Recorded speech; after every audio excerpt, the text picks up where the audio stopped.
Hey everybody, welcome to Home with the Halsteads and welcome to my kitchen. Today we're going to be making an apple coffee cake. Recently we made just a basic coffee cake and all of you loved it, so I thought, well, you know what, I'll show them how I make an apple coffee cake. I'm starting out with 2 cups of plain flour. That's all-purpose flour, and I've already sifted this and I measured it.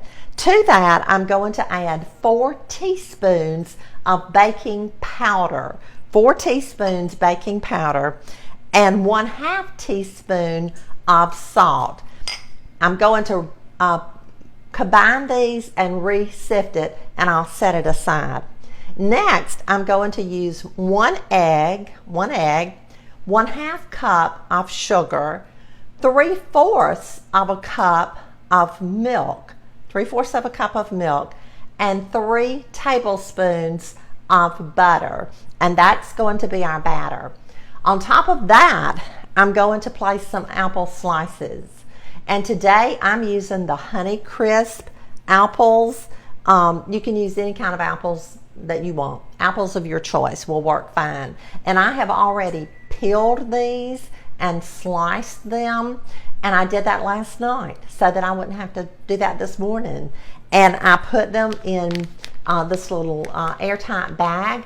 But remember what I do with my apples. I like to use citrus juice, and I like to buy the little pineapple or pineapple and orange juice in the little small cans so that I don't waste a big can.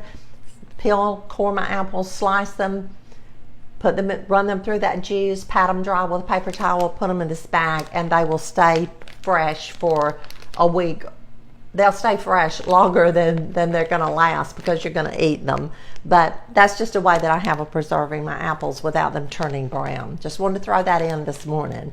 And then I'm going to top our apple coffee cake with 2 tablespoons of white granulated sugar, 1/2 teaspoon of cinnamon, and 2 tablespoons of finely chopped pecans. And that's all there is to it. And as I say so often, I bet you have every bit of this in your pantry, in your refrigerator, in your kitchen.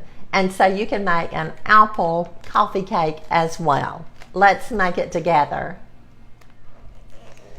Okay, let's get started. I'm using my electric hand mixer, and I'm starting out by beating the egg. To that, I'm going to add our sugar. I love to use my electric hand mixer. It just makes mixing so easy. I have preheated our oven to 400 degrees, and I'm going to use a 9-inch cake pan. I've lined it with wax paper on the bottom, and I have greased the sides with vegetable cooking oil. Now we're going to add our milk. Just continuing to beat.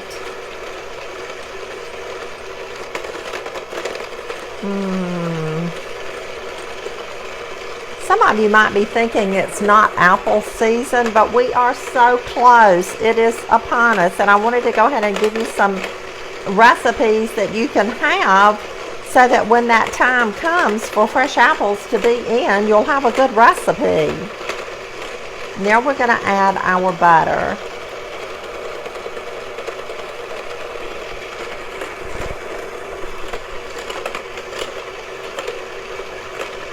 To the liquid mixture, I'm just going to continue to beat, and I'm going to start adding our dry ingredients.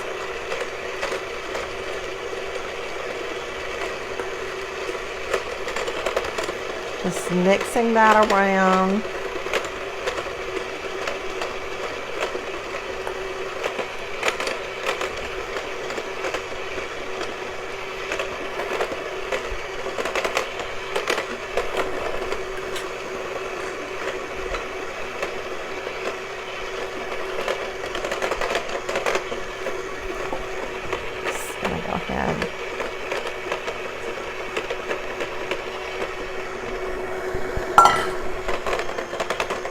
this is beginning to look like cake batter, which is what it should look like.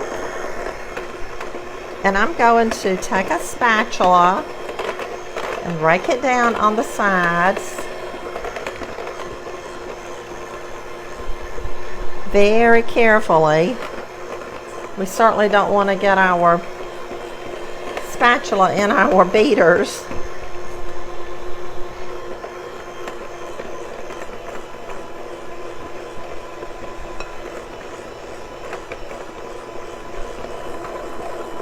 So I'm just continuing to mix.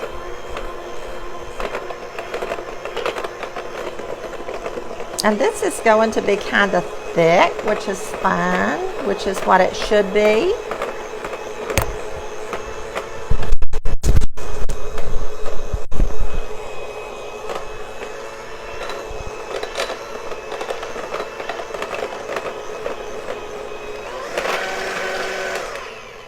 Now, I think that's ready.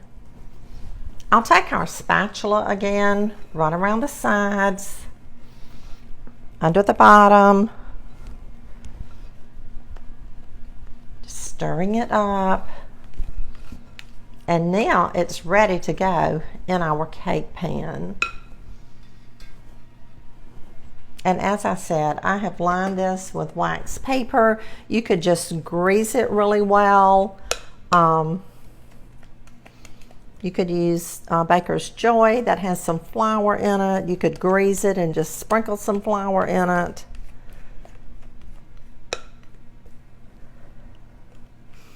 So just pouring it in the pan.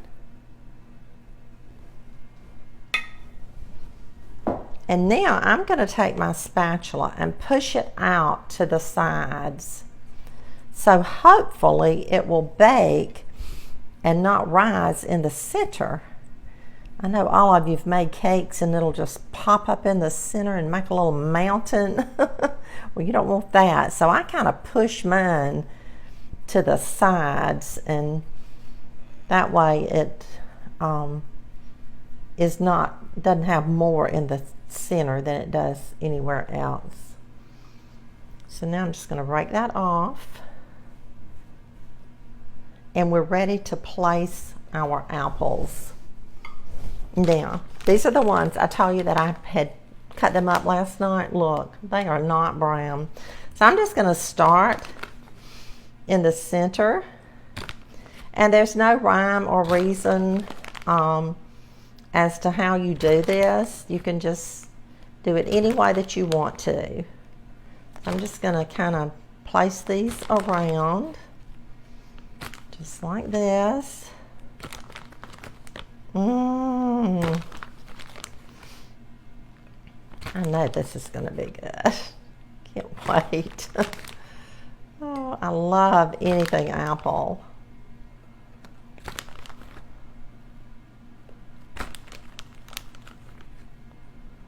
And I used, I cut 2 apples, and I think it's going to be just enough for the apple coffee cake. Maybe a few slices left that I can eat. I'd love to do that.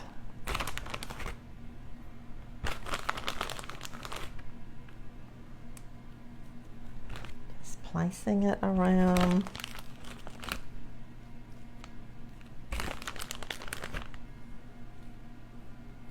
Yeah, I used every apple. How about that? Perfect. Okay, now we're ready to put our topping. So I'm just going to mix our sugar, our cinnamon, just stir that around with a little spoon, and add our finely chopped pecans. And I'm not using a glove with this morning because it's not wet, and I think that I can handle it just as well with a spoon and with my hands. So I'm just going to take a teaspoon and just kind of sprinkle this around on top. Just like that.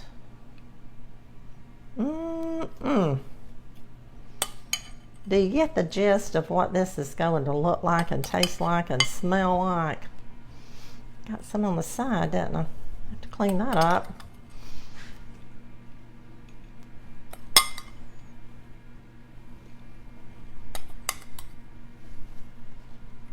Perfect amount. Look at that.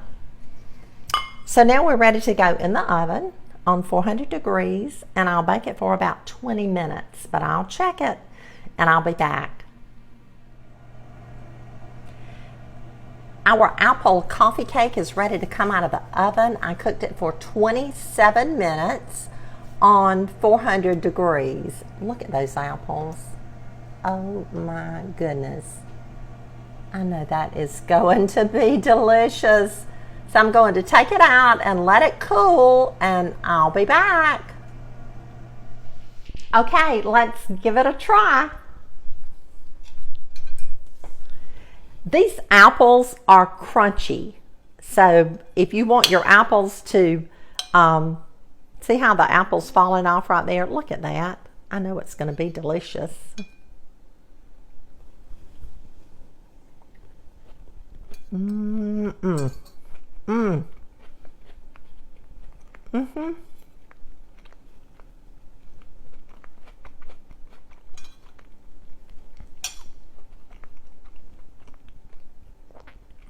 That is a good apple coffee cake. I hope you'll try it real soon. Like I said, the apples are crunchy. You could probably hear me eating them. So if you wanted your apples to not be crunchy, you could cook them down for just a few minutes, place them on top, put your coffee cake in the oven, and you'll have apples that aren't quite as crunchy, but I like them crunchy. I hope you'll share my recipe. I'll see you again really, really soon. Have a wonderful day.